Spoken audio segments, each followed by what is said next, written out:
Anime ini nyeritain tentang Pharma, om-om biasa yang reinkarnasi jadi bocil dan kekuatan dewa. Waktu masih hidup, satu-satunya orang yang dia sayang tuh cuma adiknya. Sayangnya adiknya tuh meninggoy gara-gara kena kanker.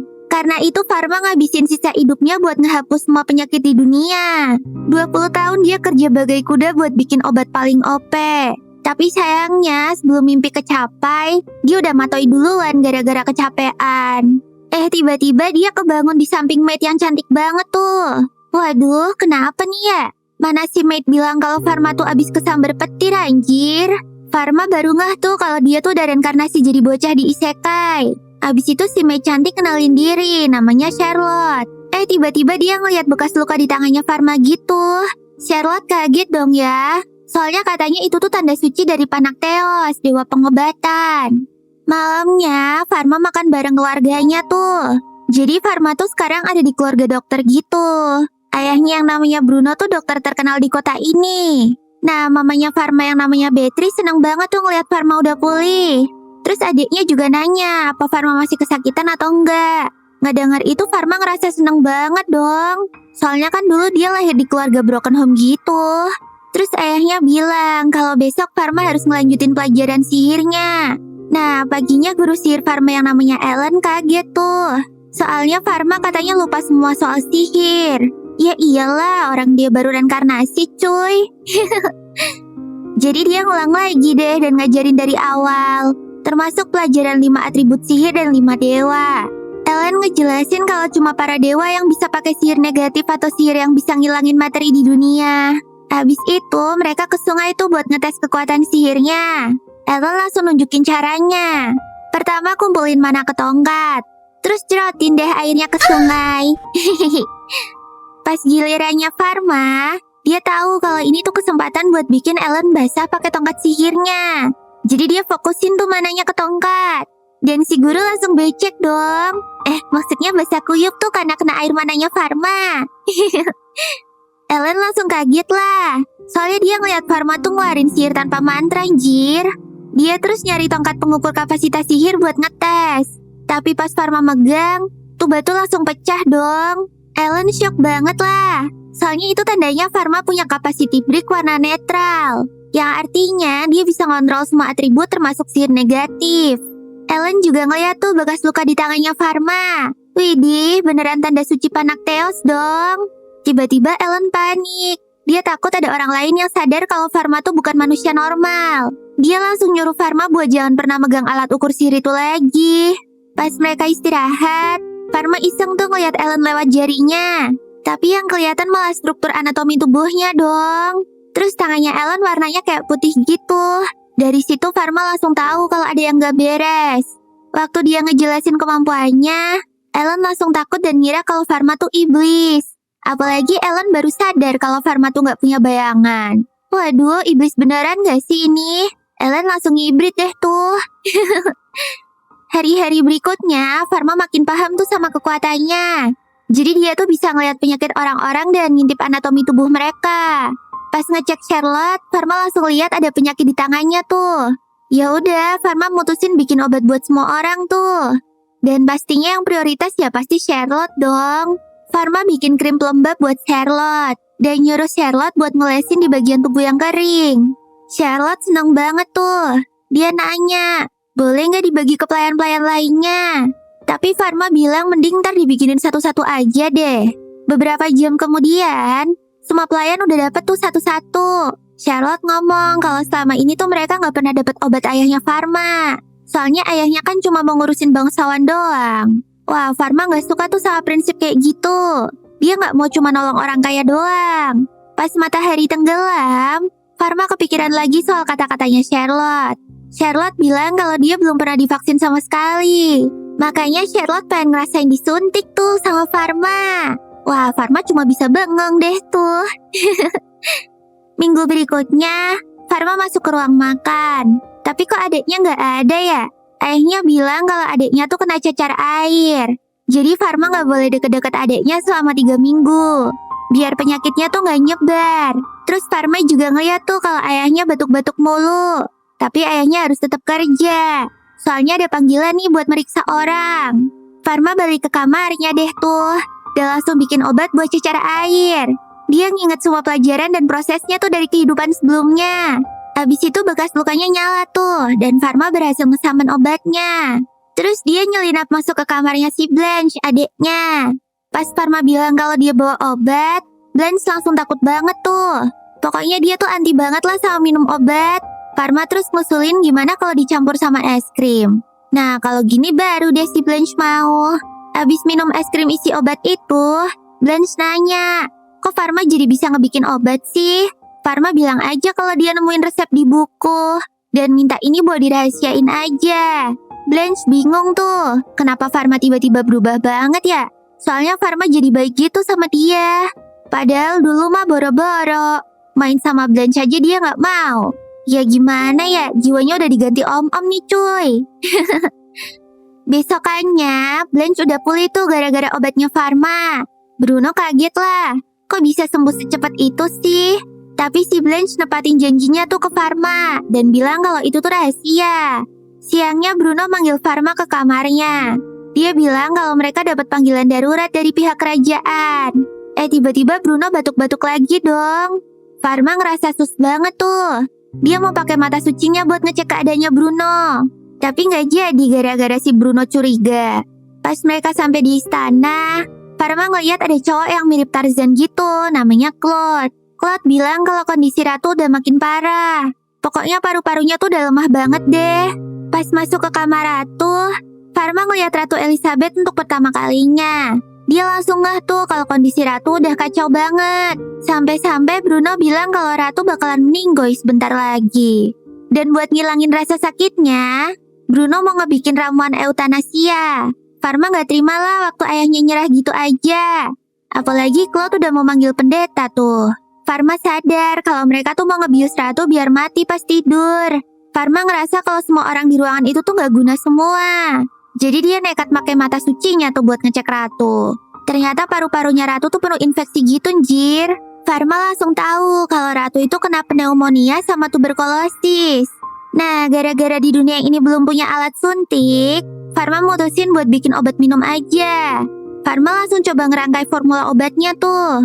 Tiba-tiba ada bocil yang masuk nyariin mamanya sambil nangis dong. Ternyata itu Louis, anaknya Ratu.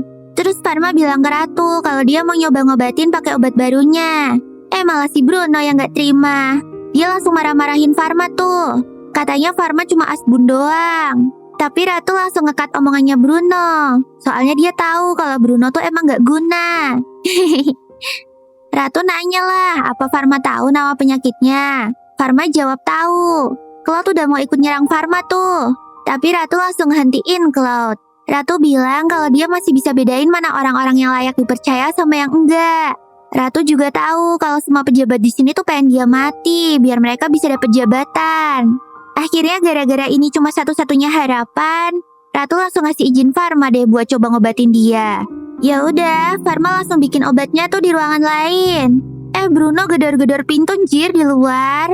Dia masih berusaha buat ngehentiin Farma. Sementara Farma lagi nulis formula dan mulai nyiptain pil. Tapi tiba-tiba pintunya jebol juga dong. Bruno masuk dan langsung nanya Farma lagi ngapain. Ya Farma bilang aja lah kalau dia tuh lagi nyiapin obat buat Ratu.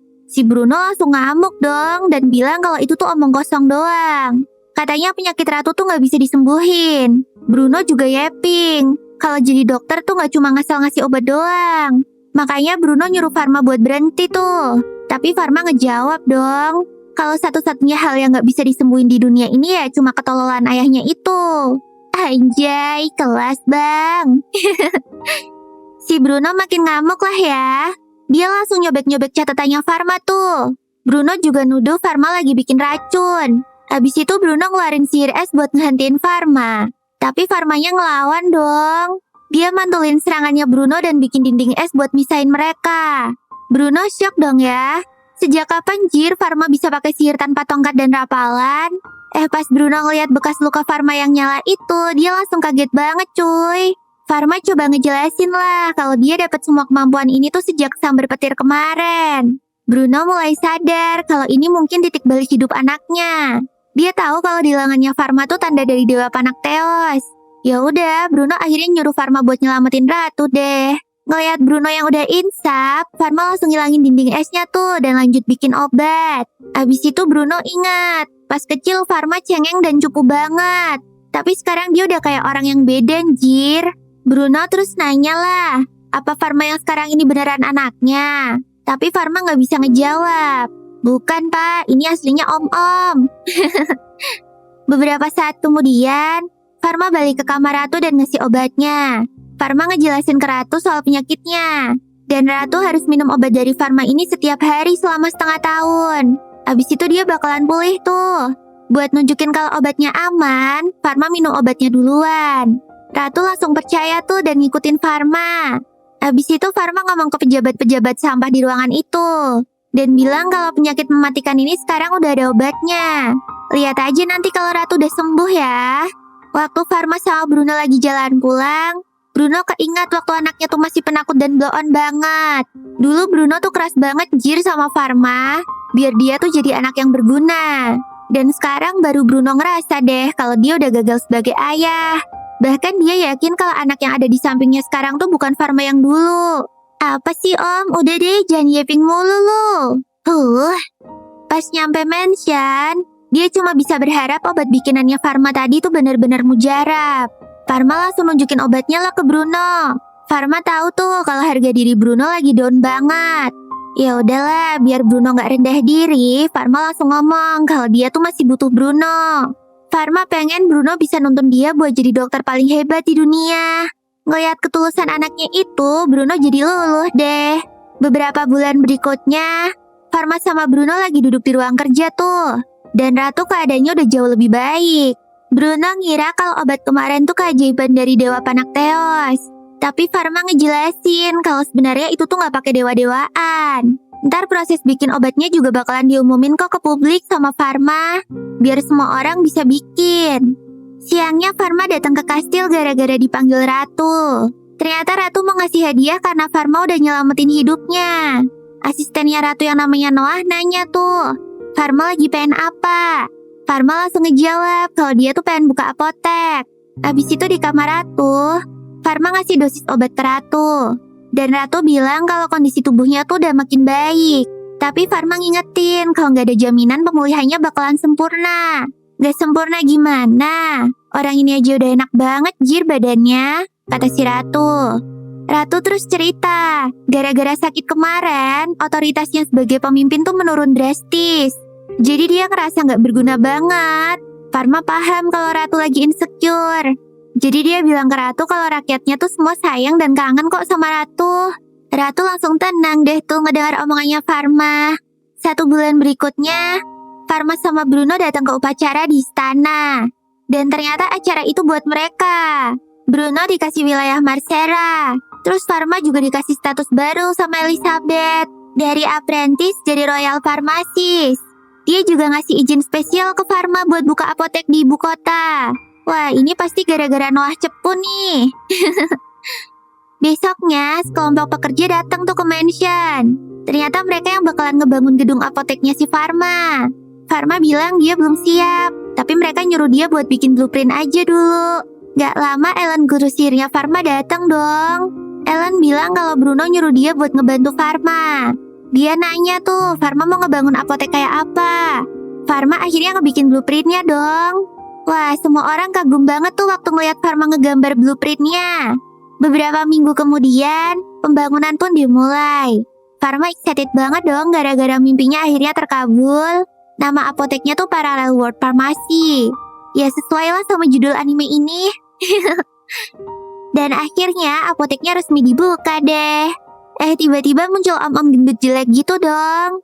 Dia nanya tuh siapa pemilik apotek ini. Farma langsung maju deh. Si gendut terus kenalin diri, namanya Veron. Dia nanya obat jenis apa aja yang bakalan Farma jual. Farma bilang kalau dia tuh bikin obat buat nyembuhin penyakit. Veron langsung ketawa ngeledek tuh. Dia bilang kalau produk Farma pasti bakalan mahal kan? Ya yang pasti gak semurah perut lu sih, jawab Farma. Si Ellen kesel tuh sama Veron gara-gara ngebully Farma mulu. Malamnya Farma pulang ke rumah dan ngeliat pembantu-pembantu di rumahnya tuh pada sedih. Walah, ternyata katanya Cedric tuh mau pensiun. Farma kaget lah. Soalnya ayahnya nggak ngomong apa-apa, anjir. Cedric cerita kalau lututnya tuh udah makin lemah. Dan Bruno nyuruh dia buat istirahat di desa. Farma langsung nyuruh Cedric buat datang ke kliniknya tuh besok buat dapet perawatan. Terus kalian deh, Farma ngajakin Cedric buat kerja bareng dia aja. Dan Cedric setuju deh tuh. Besoknya Farma dikirimin hadiah tuh sama Bruno. Bruno bilang kalau itu hadiah selamatan buat launching apoteknya. Pas Farma buka petinya, Bejil isinya emas banyak banget dong. Bruno bilang kalau itu cuma hadiah dari seorang ayah. Kapan ya punya ayah nggak AFK kayak gini? Minggu berikutnya, apotek Farma akhirnya grand opening tuh. Tapi nggak ada satupun warga yang mau masuk. Farma langsung hitung-hitung dong. Kalau tiap hari boncos kayak gini, bisa-bisa bulan depan dia udah bangkrut nih. Farma langsung ngadain meeting tuh sama staff-staffnya. Ellen bilang kalau status bangsawan Farma tuh kayaknya bikin warga takut datang deh. Mungkin pada ngira kalau di sini tuh mahal banget. Cedric mikir keras tuh gimana cara ningkatin pengunjung. Farma ngomong kalau dia tuh pengennya dapat pasien yang benar-benar butuh pertolongan. Tapi tiba-tiba Charlotte masuk tuh. Dia bilang udah nyurvei para warga kota. Dan hasilnya ternyata bener, Jir. Warga kota tuh minder sama tempatnya Farma yang mewah banget. Malamnya Farma lagi muter-muter tuh. Dia malah ngeliat ortunya lagi nyamar jadi pelanggan dong. Ya elah, kalau nyamar mah yang nia dikit cuy. Kalau kayak gini sih orang buta aja bisa nebak. Beatrice ngeles kalau mereka tuh cuma mau lihat-lihat doang kok. Bruno terus minta diajakin room tour tuh. Ya udah, Farma nurut aja. Bruno kayaknya tahu deh kalau yang datang tuh cuma bangsawan sama pedagang doang. Farma ngakuin sih kalau narik hati rakyat jelata tuh emang susah banget. Beatrice terus ngide, gimana kalau Farma jual kosmetik aja ke kaum bangsawan? Ntar kalau para warga tahu harganya ternyata murah, mereka pasti bakalan ikutan beli kok. Wah, ide bagus tuh. Farma langsung setuju dong. Lagian di kehidupan terdahulu dia udah pengalaman soal kosmetik kok. Tapi Bruno ngingetin satu hal. Jangan pernah pakai bubuk bedak putih. Itu tuh racun nomor 1 yang bikin mati muda para cewek-cewek. Farma jadi curiga dong. Jangan-jangan Bruno punya pengalaman soal bedak putih itu. Terus tiba-tiba ada orang yang datang sambil panik. Dia ngomong kalau majikannya tiba-tiba tumbang tuh. Dan Farma langsung diajak ke lokasi. Pas sampai sana, Farma ketemu cewek yang pucetnya kayak mayat. Farma pakai mata sucinya deh tuh. Nggak ada masalah tuh di sistem sarafnya. Tapi kok demamnya tinggi banget ya? Farma terus ngeliat ada banyak luka sayatan di tangan tuh cewek. Wah, kayaknya ini nih yang bikin infeksi. Di klinik cewek itu kenalin diri, namanya Chloe. Dia curhat kalau pacarnya tuh ninggalin dia gara-gara kulitnya kurang pucat. Lah, pacaran sama mayat aja lu, Bang. Makanya si Chloe putus asa dan nekat buat nyiletin tangannya sendiri untuk ngebuang darah biar jadi pucat. Farma bilang lah kalau teknik bloodletting itu bisa aja bikin Chloe beneran mati loh. Farma terus ngasih obat buat infeksinya. Dan ternyata Chloe juga pakai bedak putih itu dong. Wah, Farma langsung nyuruh stop deh. Tapi si Chloe malah ngomel dan bilang kalau dia udah nggak bisa berhenti. Ya udah, Farma terus janji bakalan nyiapin kosmetik yang lebih oke daripada si bedak putih itu. Minggu depannya, Farma datang-datang mukanya jadi putih banget, jir kayak hantu. Oh alah, ternyata Farma lagi ngetes krim wajah bikinannya toh. Pas Chloe datang, Farma ngejelasin lah fungsi tiap-tiap produk. Kata Farma kalau semua ini dipakai rutin, kulitnya bakalan jadi kayak yang dia pengen. Besoknya Charlotte turun tuh ke pasar buat bagi-bagiin sampel kosmetik gratis. Begitu para warga tahu harganya murah dan kualitasnya mantap, wah semua langsung pada beli tuh rame-rame. Dalam beberapa hari, kliniknya Farma langsung penuh pembeli yang nyari set kosmetik tuh. Pokoknya viral banget deh. Minggu depannya pas Chloe mau restock, dia kaget banget dong gara-gara semua barangnya udah sold out. Farma bilang permintaannya gila banget cuy, dan dia nggak bisa ngejar produksi. Chloe terus ngasih saran buat bikin cabang khusus kosmetik, dan Chloe siap ngemodalin. Ntar pegawai-pegawainya juga Chloe yang nyariin. Pokoknya Farma tinggal terima duitnya aja deh. Awalnya Farma masih ragu-ragu tuh, tapi Cedric bilang kalau Chloe tuh bisa dipercaya. Ya udah deh, Farma langsung terima tawaran itu. Beberapa minggu kemudian, cabangnya resmi buka tuh. Chloe nunjukin pegawai-pegawai yang bakalan kerja di sana.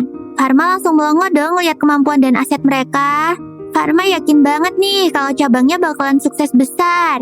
Terus suatu hari, Pharma pergi ke kota Marsero bareng keluarganya. Pas Bruno lagi rapat sama gubernur di sana, Bruno nyuruh Pharma buat refreshing aja dan pergi ke pantai. Pas nyampe, Pharma ngeliat Blanche sama Charlotte lagi bikin istana pasir. Terus Blanche bilang kalau dia pengen nyebur ke air. Pharma awalnya ngerasa itu tuh bahaya banget, soalnya ombaknya kelihatan gede. Tapi si bocil mulai ngerayu dong. Mana Charlotte juga ikut-ikutan lagi. Katanya dia bakalan ngawasin Blanche. Nah, gara-gara mereka melas banget, akhirnya Pharma iyain deh. Tapi dia juga wanti-wanti buat jangan deket-deket ombak. Pas dua bocil itu main air, gak tahu kenapa Pharma jadi inget sama adiknya dari kehidupan sebelumnya tuh. Si Pharma jadi agak sedih deh. Tiba-tiba Pharma ngeh tuh kalau si Blanche tenggelam. Dia langsung lari dan berenang sekuat tenaga buat nolongin Blanche. Tapi ombaknya malah ngegeret Blanche semakin jauh dong. Pas Blanche kelelep, Pharma langsung ikutan nyelam juga. Tapi ombaknya ngedorong dia balik terus. Sampai-sampai Pharma sadar kalau dia gak mau kehilangan adiknya sekali lagi. Gara-gara itu, tiba-tiba kekuatan alaminya kebuka dong. Energinya meledak tuh. Sampai muncul lubang gede di tengah laut. Pharma cuma bisa melongo tuh ngeliat kekuatannya sendiri yang ngeri banget. Ellen yang ngeliat kejadian itu langsung mikir dong. Pharma tuh sebenarnya sekuat apa sih? Kok OP banget anjir? Pas semuanya udah balik ke pantai, Blanche mulai nangis kejer tuh. Pharma langsung ngecek pakai mata sucinya. Dan untungnya kondisinya Blanche aman banget. Ellen kepo lah sama kekuatan Pharma barusan. Pharma cuma bilang kalau itu tuh sihir negatif. Tapi Ellen tahu kalau itu bohong. Soalnya Pharma tuh baru aja ngehapus laut anjir. Sihir negatif mah mana ada yang kayak gitu. Pharma sadar lah kalau dia bisa kena masalah besar. Apalagi si Charlotte juga kelihatannya takut banget tuh ngeliatin Pharma. Malamnya, Pharma kepikiran terus soal kejadian tadi. Akhirnya Pharma nanya lah ke Charlotte, apa dia takut sama Pharma. Tapi Charlotte bilang kalau dia nggak takut kok. Malahan kagum banget. Soalnya Pharma berani nyebur gitu aja buat nyelamatin adeknya. Di matanya Pharma tuh beneran kayak pahlawan, jir. Charlotte juga minta maaf, soalnya dia tadi nggak bisa bantu nyelamatin Blanche. Gak apa-apa kok, yang penting kamu aman, jawab Pharma. Waduh, Charlotte langsung lepek-lepek sampai banjir dong. Dia bilang bakalan ingat omongan Pharma sampai mati. Sementara itu di sebuah gereja, ada orang yang laporin kalau katanya ada bocah yang ngehapus air laut tanpa tongkat sihir. Dan bocah itu juga gak punya bayangan. Waduh, siapa lagi nih? Beberapa hari kemudian, apotek Pharma mulai rame tuh yang antri. Tapi tiba-tiba Pharma ngeliat ada dua orang yang sus banget. Pharma coba ngajakin ngomong, tapi malah dikacangin, jir. Malamnya Pharma cerita tuh ke para pekerja. Ellen bilang kalau jubah dua orang sus itu tuh mirip pakaian pendeta. Ya udah, Pharma bilang lah kalau dia bakalan ngelapor ke satpam buat jaga-jaga. Besok paginya, pas gerbang klinik baru mau buka, tiba-tiba ada kuda ngamuk yang nerobos masuk. Satpamnya langsung lapor ke Bruno dan Pharma tuh. Bruno langsung bilang kalau ini tuh pasti olah kompetitor mereka. Dia terus nyuruh pas satpam buat ngelapor ke istana deh. Bruno nanya lah ke Pharma, kira-kira siapa ya pelakunya? Pharma mikir mungkin dua cowok sus berjubah putih kemarin deh. Tapi Pharma gak mau gegabah dan milih buat nyelidikin dulu. Sementara di klinik, para pekerja lagi sibuk ngeberesin toko yang ancur-ancuran gara-gara kuda tadi pagi. Tokonya full lumpur gitu cuy. Cedric udah nyoba pakai sihir pembersih. Tapi cuma bisa ngilain kotoran-kotoran kecil doang. Lumpurnya mah tetap ada. Habis itu datang tuh kakek-kakek. Dia ngebawa rombongan om-om gitu buat bantu-bantu ngebersihin. Soalnya mereka semua lagi gabut. Jadi lumayan lah ya kalau ada kerjaan. Wah, kalau orang baik mah ada aja yang ngebantuin ya. Hihihi. Gak lama, ada anak cewek yang datang nyariin Pharma. Dia bilang kalau ayahnya tuh tiba-tiba pingsan gara-gara kepanasan dan gak bangun-bangun. Wah, jiwa kedokterannya Pharma langsung bangkit dong. Jadilah dia ikut tuh sama tuh cewek. Ternyata Pharma dibawa ke pedesaan gitu njir. Terus pas mereka sampai di bukit, tiba-tiba Pharma ditinggal sendirian dong. Pharma langsung sadar kalau dia tuh lagi dijebak. Nah kan benar, tiba-tiba muncul tuh sekelompok cowok berjubah putih. Mereka nanya lah, apa Pharma yang hapus laut di Marsera? Ternyata mereka tuh penyelidik dari Holy Kingdom. Wah, Pharma langsung keinget tuh. Kalau beberapa minggu lalu Ellen pernah ngejelasin, Holy Kingdom tuh organisasi agama terbesar di dunia. yang tugasnya ngebasmi orang-orang sesat dan para iblis. Wah, Farma langsung sadar dong kalau janjian dia dikira iblis. Leadernya langsung kenalin diri tuh, namanya Salomon. Dia bilang kalau Farma tuh bocah tanpa bayangan jelmaan iblis. Farma terus disuruh angkat tangan tuh dan mundur 10 langkah. Si Farma nurut aja deh. Dia gak mau bikin situasi ini jadi makin panas. Abis itu Salomon ngeluarin sihir tuh dan ngurung Farma di barrier sihir gitu. Tapi barriernya tiba-tiba pecah dong. Wah, mereka semua kaget tuh. Soalnya barrier itu tuh buat nangkep iblis. Berarti Farma lebih kuat dari iblis dong. Pas Farma nyoba ngejelasin kalau dia tuh bukan iblis, salah satu dari mereka malah tantrum dong dan ngeluarin jurus api muter-muter kayak orang kerasukan. Farma sih santai aja ya dan langsung buat perisai sihir buat nutupin serangan itu. Mereka ngira kalau elemen Farma tuh api negatif. Jadinya yang lain coba nembak dia pakai elemen es. Tapi kristalnya langsung leleh juga anjir kena perisainya Farma. Dan disitulah mereka nyadar kalau Farma tuh punya banyak elemen sekaligus. Mereka panik lah. Salomon langsung nyuruh bawahannya buat barang-barang nyerang si Farma. Tapi tetap aja Farma bisa nahan serangan-serangan itu dong. Farma kesel tuh gara-gara dituduh-tuduh mulu. Akhirnya dia mutusin buat ngebales mereka deh. Dia ngumpulin mana dan ngeluarin sihir cahaya yang terang banget.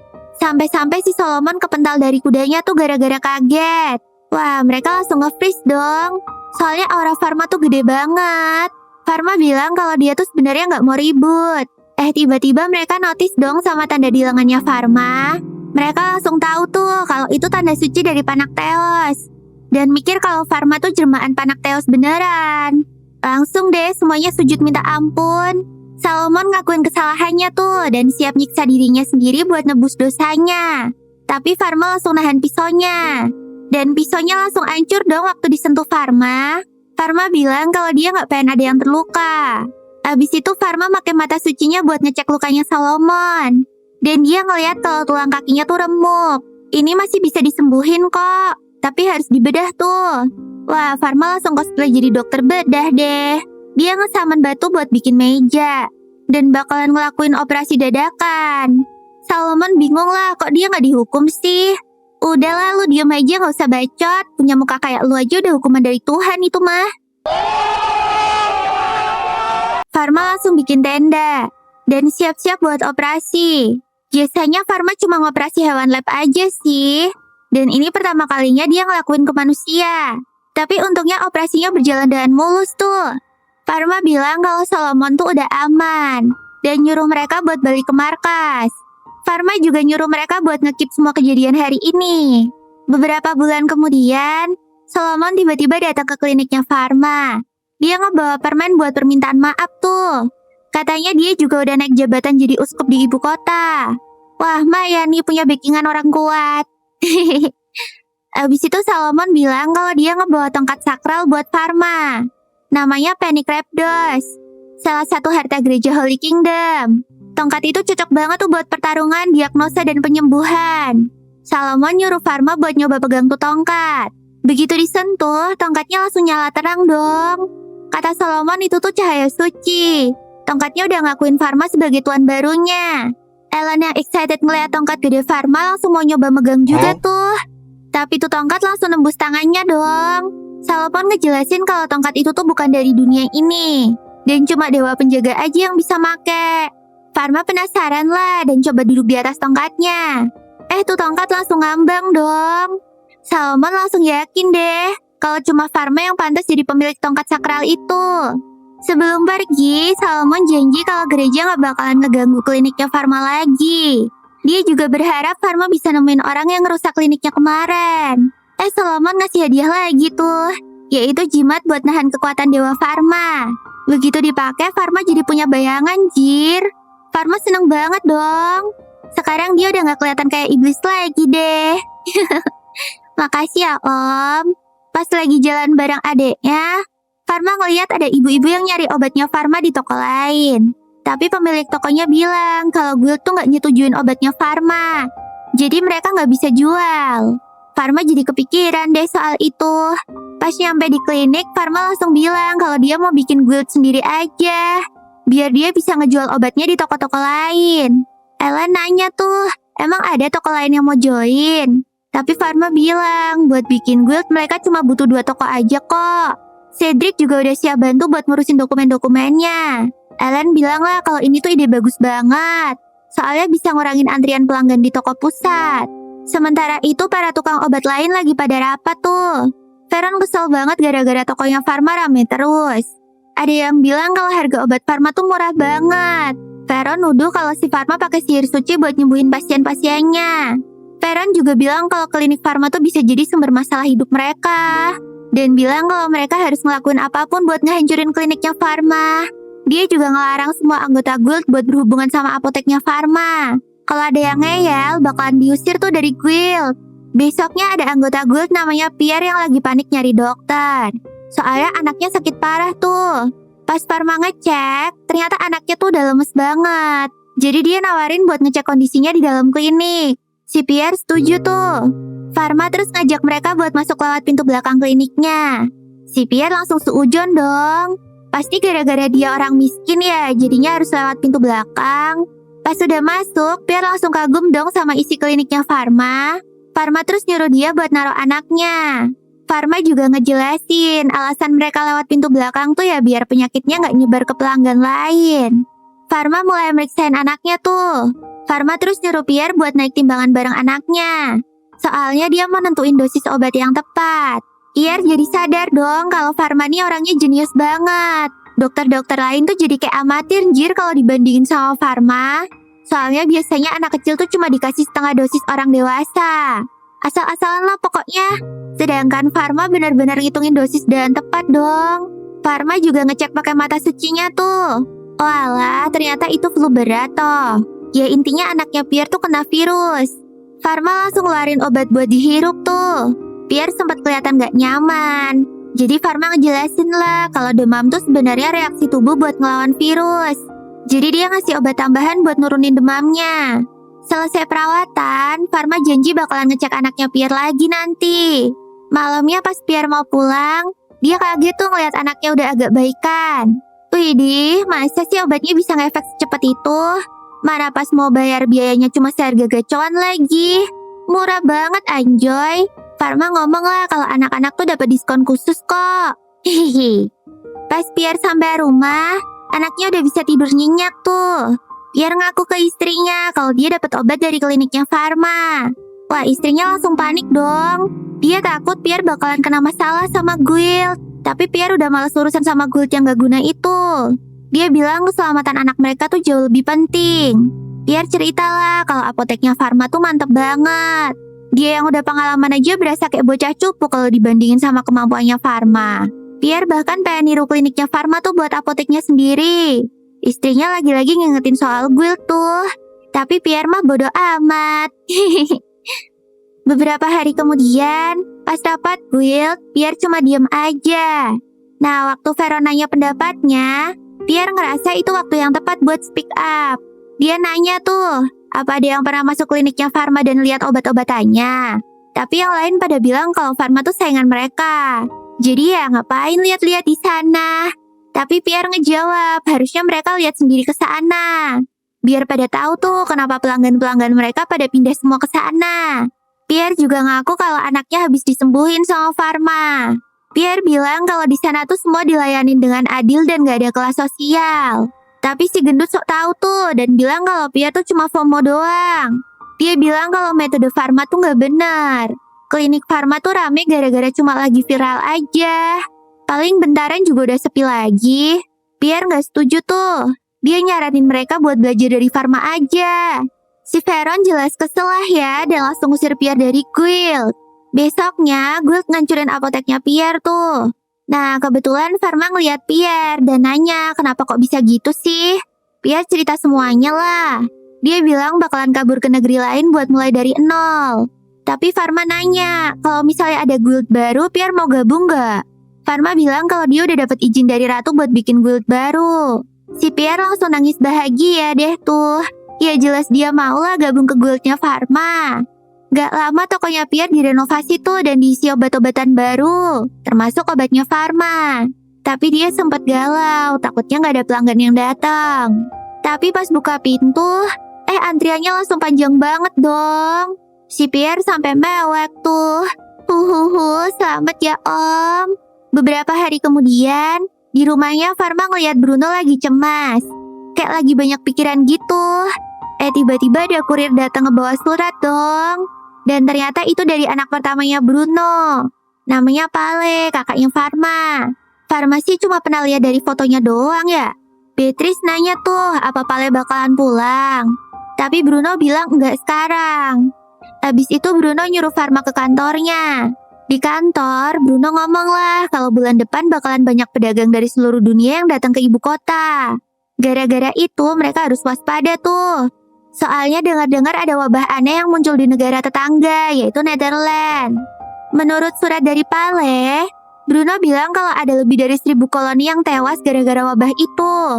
Farma langsung mikir dong, jangan-jangan ini penyakit endemik ya? Tapi Bruno sendiri belum tahu detailnya. Cuma tim peneliti dari akademi yang udah ngebawa pulang sampel virusnya buat diteliti. Masalahnya, 2 orang dari tim itu juga ikut meninggal gak lama setelahnya, anjir. Farma langsung ngeh tuh kalau penyakitnya menular. Tapi Bruno bilang kalau wabahnya udah berhenti sejak 2 peneliti itu tewas. Dan yang bikin Farma makin waspada, kapal dagang dari Netherlands juga lagi OTW ke ibu kota buat ikut pameran dagang. Wah, kalau virus itu masuk ke ibu kota bisa bahaya nih. Tapi Bruno bilang mereka bakalan berlabuh di Marsera, yang mana itu tuh wilayahnya Bruno. Farma langsung minta izin tuh buat ngecek jenazah para peneliti. Tapi kata Bruno, semuanya udah dibakar pakai sihir. Di saat yang sama, Pale lagi di akademi buat ngecek penyebab kematian para peneliti. Tapi labnya udah disegel, anjir. Jadi dia nggak bisa ngapa-ngapain lagi. Sementara Farma tetap minta ke ayahnya buat nyari info. Bruno bilang bakalan usahain dan minta sketsa sampel yang dibawa sama tim peneliti. Beberapa hari kemudian, Ellen ketemu Farma tuh di lab. Farma cerita semuanya dong. Dan bilang kalau mereka nggak bisa ngehentiin kapal dari Netherlands buat datang. Pas lagi ngobrol, Charlotte datang tuh ngebawa surat dari Pale. Pas Farma baca, dia langsung ngeh. Kok penyakitnya kayak nggak asing ya? Hari itu juga Farma langsung nyuruh 2 apoteker buat berangkat ke pelabuhan Marsera buat bikin pos karantina. Farma juga nyuruh mereka buat langsung misahin kru kapal yang kelihatan terinfeksi tuh. Malamnya, Farma balik ke kantor Bruno dan bilang kalau nama penyakitnya tuh Black Death. Bruno kaget lah. Dia emang pernah baca tuh penyakit dari buku-buku lama. Tapi Farma sih udah tahu ya. Nah, fun fact-nya ya guys. Wabah Black Death tuh emang pernah beneran kejadian di dunia nyata. Dan ini tuh pandemi terburuk di abad pertengahan. Dan pandemi ini berhasil ngebunuh separuh populasi benua Eropa. Ngeri banget gak tuh? Penyakit ini tuh ditularin lewat kutu yang numpang hidup di tikus. Bruno langsung hopeless deh tuh. Dia bilang kalau wabahnya sampai masuk ke ibu kota, negara bisa tamat nih. Soalnya emang gak ada metode buat ngilangin tuh penyakit. Tapi Farma bilang kalau mereka masih bisa nyelamatin kekaisaran. Dia udah nyiapin obat baru yang namanya levofloxacin. Itu tuh antibiotik yang efektif banget buat ngilangin bakteri penyebab Black Death. Farma bilang kalau dia udah ngirimin stoknya ke apotek-apotek rekanan buat jaga-jaga. Tapi ya, mereka tetap harus ngecegah infeksinya buat nyebar. Bruno tahu tuh kalau Farma gak bakalan bisa handle ini sendirian. Jadi dia ngajak buat langsung ke istana aja. Abis dengar situasinya, Ratu langsung setuju buat nutup semua gerbang kota. Biar jalur masuk pedagang tuh bisa dibatasin. Farma langsung minta izin tuh buat pasang pos pemeriksaan kargo di gerbang. Dia juga minta Ratu buat nyuruh warga ngebasmi tikus sama kutu. Warga juga disaranin buat ngerebus baju-baju mereka biar nggak kena virus. Ratu langsung setuju tuh. Dia nyuruh salah satu menteri buat ngumumin semuanya. Malamnya, Farma sama Ellen udah siap berangkat ke Marsera. Ellen bilang kalau dia udah ngirim kabar ke tim yang udah nyampe duluan di sana. Farma masih ragu-ragu tuh. Dia takut gak bisa ngehandle situasinya. Tapi Ellen bilang kalau mereka bakalan baik-baik aja kok.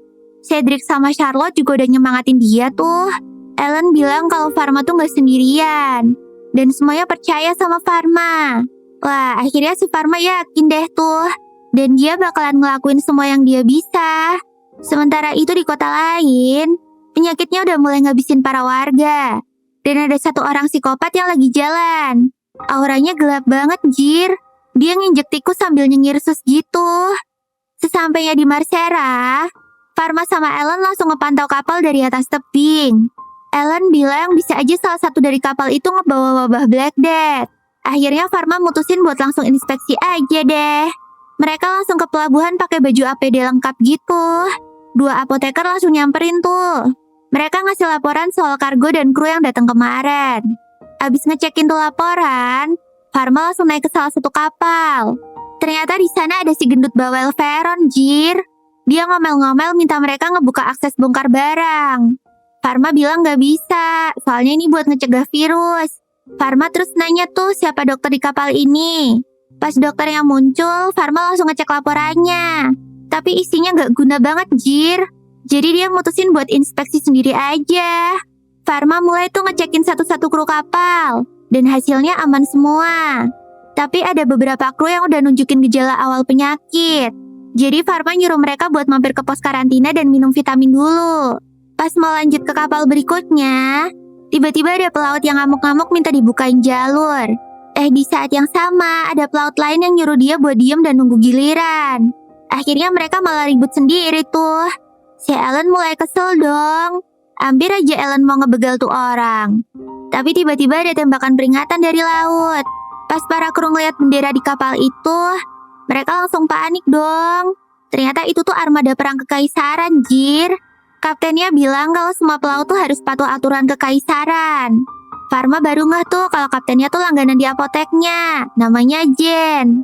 Jen langsung ngumumin ke semua pelaut kalau yang berkuasa di sini tuh ya si Farma. Dan kalau ada yang bikin ribut lagi, bakalan dilempar ke laut buat makanan cumi-cumi. Mampus tuh, langsung pada kicep kan? Wah, Farma langsung bilang makasih dong ke Jen atas bantuannya. Habis balik ke tempat karantina, ada satu orang yang laporan kalau desa Alstak lagi kena musibah. Beberapa warga tiba-tiba tumbang gara-gara demam tinggi. Dan ternyata ada kapal yang nyelonong masuk ke pelabuhan desa. Kayaknya tuh kapal sengaja ngehindarin pemeriksaan resmi di Marsera deh. Jadinya mereka masuk secara ilegal tuh. Pas Farma nyoba nanya detailnya, tuh orang bilang kalau para warga pada demam bentar terus mati deh. Farma langsung ngeh tuh kalau ini tuh virus Black Death. Dia langsung mau berangkat ke sana deh tuh. Tapi Ellen coba nahan. Soalnya menurut Ellen, Farma tuh lebih dibutuhin di sini. Tapi Farma bilang kalau Ellen tuh pasti mampu buat gantiin dia. Jadi dia nitip semua proses karantina ke Ellen tuh. Farma terus langsung pakai tongkatnya dan terbang kayak Harry Potter. Pas lagi asik terbang, tiba-tiba ada burung yang nyelonong dong. Farma oleng tuh dan hampir jatuh. Tapi dia berhasil ngendaliin tongkatnya lagi. Dan pas hampir nabrak pohon, malah nembus dong. Widih, OP juga nih tongkat. Pas nyampe desa, Farma nemu warga lagi pada kabur rame-rame. Dia ngehadang mereka dan nyuruh balik tuh. Tapi mereka nganggep kalau Farma tuh halu. Apalagi pas lihat pakaian karantinanya. Mereka langsung nuduh Farma tuh roh jahat yang nyebabin wabah. Wah, Farma kesel lah. Dia langsung nancepin tongkatnya ke tanah tuh. Dan bikin tembok es gede yang ngelilingin satu desa. Farma ngelakuin itu biar penyakitnya gak nyebar kemana-mana. Farma terus ngebuka helm APD-nya tuh. Dan bilang kalau dia tuh apoteker dari ibu kota yang datang buat ngelawan Black Death. Pas warga ngeliat lambang kerajaan di dadanya, baru deh mereka percaya. Farma mulai ngejelasin rencananya tuh. Jadi dia bakalan ngebagi desa jadi 3 wilayah. Buat yang gejalanya parah, buat yang infeksi ringan, sama yang belum kena. Maksudnya tuh biar penyebarannya bisa diputus. Dia juga minta semua warga buat kerjasama ngejaga keselamatan bersama. Sementara itu di laut, Jen sama krunya nemu kapal aneh yang nyasar. Tuh kapal ngibarin bendera darurat. Pas dilihat dari dekat, ternyata mayat kru kapalnya udah bertebaran gitu. Jen langsung tahu kalau mereka kena wabah. Dia langsung nyuruh krunya buat nyiapin meriam. Dan kapal itu langsung dibom deh sampai tenggelam. Balik ke desa. Farma udah nyelesain 2 dari 3 area yang harus ditangani tuh. Pas mau ke area yang terakhir, ada salah satu apoteker yang mau ikut nemenin. Tapi Farma nyuruh dia buat fokus jaga keselamatannya dulu. Soalnya Farma kan udah pakai perlengkapan pelindung yang lebih aman. Terus Farma masuk tuh ke wilayah terakhir. Dia langsung sadar kalau ini tuh ujian sesungguhnya.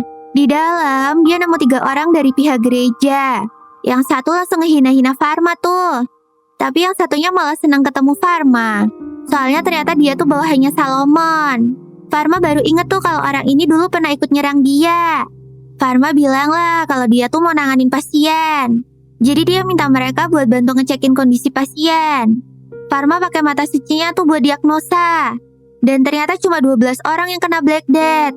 Dan cuma 2 orang yang kena penyakit lain. Sayangnya obat-obatnya tuh cuma nge-cover setengah pasien doang. Jadi Farma pakai tongkat sihirnya buat ningkatin efek obat biar lebih manjur. Tapi makin lama dia jadi makin capek tuh.